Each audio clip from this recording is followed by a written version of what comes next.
Reason sir नमस्कार। नमस्कार। हजुर, आज तपाईले हाम्रो यो अस्ट्रेलिया पढ्न जान चाहने विद्यार्थी र उहाँहरूको अभिभावकको लागि चाहिँ नि जुन जेन्युइन स्टुडेन्ट क्राइटेरिया अन्तर्गतको फाइनान्शियल पाटोमा के पर्छ, के कुराहरू स्टुडेन्टले ध्यान दिनुपर्ने कुराहरू अलिकति क्लियर पारिदिनुहोस् प्लिज। हस्, जीएस अन्तर्गत फाइनान्शियलको मैले तीनटा पार्टमा डिभाइड गरेको छु। एक नम्बरमा इन्कम सोर्स, दोस्रो तपाईको फन्ड्स, प्लस तेस्रोमा आउँछ प्रोपर्टी भ्यालुएसन। इन्कम सोर्समा कुरा गर्न चाहे, इन्कम सोर्स परिवारको कसैको पनि भेराइटिज अफ इन्कम सोर्स हुन सक्छ। फर एक्जाम्पल बिजनेस, तपाईको चाहिँ house rent, land lease, vehicle lease, ती कुराहरू देखाउन सकिन्छ मजाले। तर त्यसलाई भेरिफाई अथवा भ्यालिडेट गर्न के चाहियो? हामीलाई bank statement plus tax clearance, कुनै पनि सोर्सको त्यो कुराहरू चाहिने हुन्छ। प्लस त्यो इन्कम सोर्सहरूलाई वार्डबाट भेरिफाई गर्नुपर्ने हुन्छ विद्यार्थीहरू भाइ बहिनीहरूले।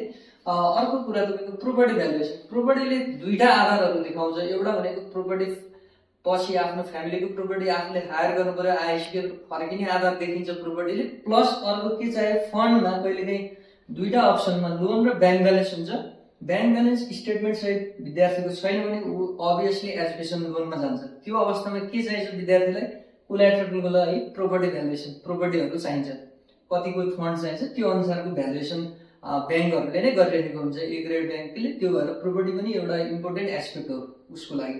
अब फन्डमा जान चाहे, फन्डमा दुईटा अघि पनि भने, लोन र ब्याङ्क ब्यालेन्स। यदि तपाईँको ब्याङ्क ब्यालेन्स राम्रो छ, होल्ड गरेको छ 6 महिना पास्ट 1 इयर्सदेखि भने त्यो जेन्युन फन्ड एकदम राम्रो देखिन्छ। तर तपाईँको लेटेस्ट तपाईँको 3-4 महिना छ भने स्टेटमेन्टहरू हामीलाई चाहिने हुन्छ। बल्क डिपोजिट नर्मली नगर्नु होला। बल्क डिपोजिट यदि अस्ट्रेलियाको जीएसको लागि देखाइन्छ भने त्यसको प्रोपर एक्सप्लेनेसन, सोर्स के हो त? जस्तै मानव विद्यार्थीको प्यारेन्ट्सले जग्गा बेचेर 1 करोड आएको छ, त्यसको हामीलाई राजीनामा पत्र तथा चाहिँ नयाँ लाल पूर्जा प्लस पुरानो लाल पूर्जा, त्यस्ता डकुमेन्टहरू चाहिने हुन्छ। जहिले पनि बल्क डिपोजिटको सोर्स हामीले चाहिँ एक्सप्लेन गर्न सक्नु पर्यो।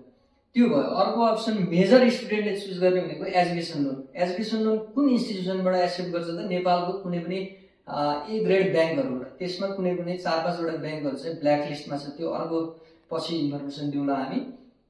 फन्ड कस्तो खाले देखाउनु पर्यो त तपाईँको भने? विद्यार्थी भाइ बहिनी बाहिर जाँदै हुनुहुन्छ भने एउटा कुरा फी तिर्न पुग्न पर्यो, प्लस त्यहाँ खाना बस्न पुग्न पर्ने हुन्छ।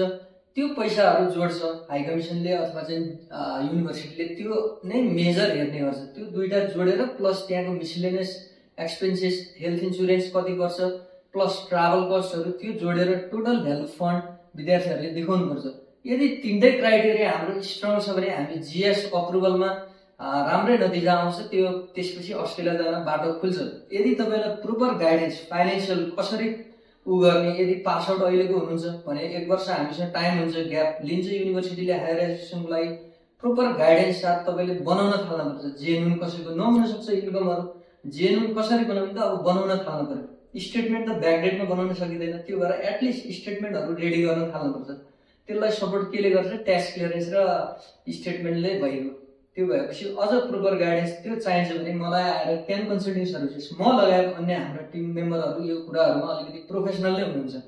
त्यो भएर नहिचकिचाइकन हामीसँग आएर भेट्नु होला। जीएसको फाइनेन्सियल प्रोपर गाइडेन्स यदि तपाईँले पाउनुभयो भने, सुरुदेखि नै प्लान फाइनेन्सियलमा राम्रो गर्नुभयो भने तपाईँहरूको भिजा अस्ट्रेलियाको लागि 100% हुन सक्छ। हस्, धन्यवाद। Thank you Rijan sir, thank you so much.